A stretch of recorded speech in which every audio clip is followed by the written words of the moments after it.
Whether mistaken for a demon or god, many tales have been told of the darkened blade, but few know his real name or the story of his fall.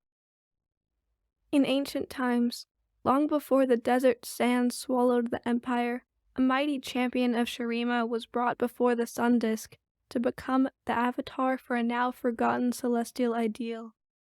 Remade as one of the Ascended, his wings were the golden light of dawn, and his armor sparkled like a constellation of hope from beyond the great veil.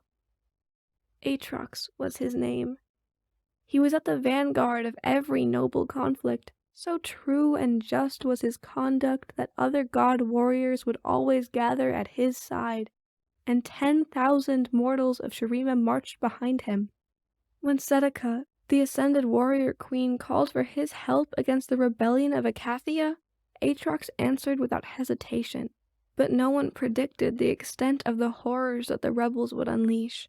The void quickly overwhelmed its Acathian masters and began the grinding annihilation of all life it encountered. After many years of desperate battle, Aatrox and his brethren finally halted the void's perverse advance and seared the largest rifts shut. But the surviving Ascended, the self-described Sunborn, had been forever changed by what they had encountered. Though Shurima had triumphed, they had all lost something in their victory, even noble Aatrox. And in time, Shurima fell, as all empires must. Without any monarch to defend or the existential threat of the void to test them, Aatrox and the Sunborn began to clash with one another, and eventually this became a war for the ruins of their world. Mortals fleeing the conflict came to know them instead by a new and scornful name, the Darken. Fearing that these fallen Ascended were as dangerous to Runeterra's survival as the Void incursions had been, the Targonians intervened. It is said that the aspect of Twilight gave mortals the knowledge to trap the Darken, and the newly reborn aspect of war united many in fighting back against them. Never fearing any foe, Aatrox and his armies were ready, and he realized only too late that they had been deceived.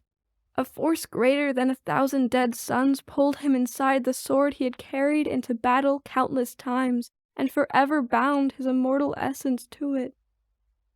The weapon was a prison, sealing his consciousness in suffocating eternal darkness, robbing him even of the ability to die.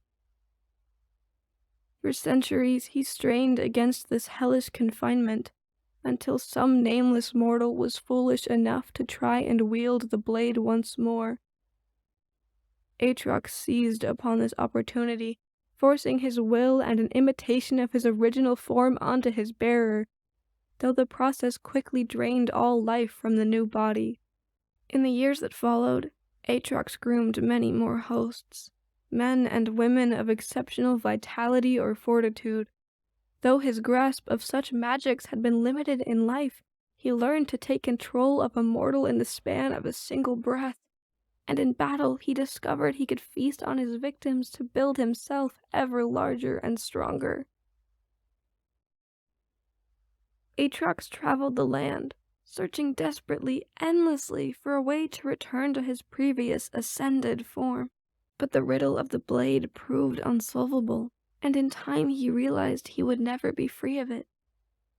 The flesh he stole and crudely shaped began to feel like a mockery of his former glory, a cage only slightly larger than the sword. Despair and loathing grew in his heart. The heavenly powers that Aatrox had once embodied had been wiped from the world and all memory. Raging against this injustice, he arrived at a solution that could only be born of a prisoner's desperation. If he could not destroy the blade, or free himself, then he would embrace oblivion instead. Now, Aatrox marches toward this merciless goal, bringing war and death wherever he goes. He clings to a blind hope. If he can drive all of creation into a final, apocalyptic battle, where everything else is destroyed, then maybe he and the blade will also cease to exist.